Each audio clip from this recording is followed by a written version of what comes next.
এটা কি তোমারই বাড়ি? আমার ভাড়া নেই। তুমি ভাড়া থাকো?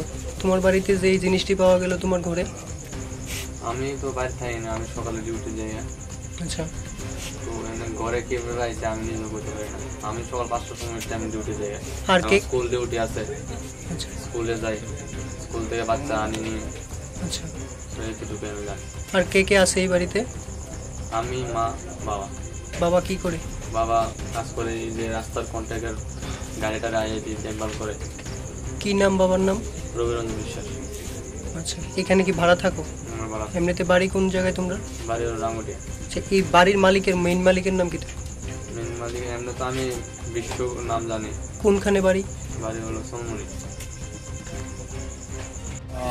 আজকে 15 সেপ্টেম্বর উসি এয়ারপোর্টের কাছে একটা খবর আসে, গান্ধীগ্রাম স্কুলটিলা এলাকায় এক বাড়িতে কিছু এনডিপিএস আইটেম আছে।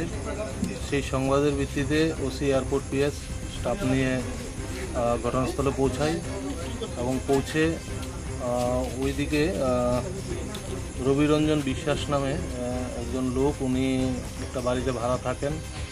ওই বাড়িতে কর্ডন করে সঙ্গে সঙ্গে ওইখানে এনডিপিএস আইটেম আছে বুঝতে পেরে এসডিপিও আমাকে খবর দেয়। আমি সঙ্গে সঙ্গে ঘটনাস্থলে আসি। আমার সামনে এবং ইন্ডিপেন্ডেন্ট উইটনেসের সামনে ওনার ঘর থেকে ওনার ছেলে, যার নাম সমরজিৎ বিশ্বাস, ওর পজিশন থেকে দুটো পাউচ রিকভারি হয়, যার মধ্যে অনুমান 56 গ্রাম সাসপেক্টেড টু বি হেরোইন আমরা পাই এবং সঙ্গে 12,500 টাকা ক্যাশ ইন্ডিয়ান রুপিস আমরা সিজ করি।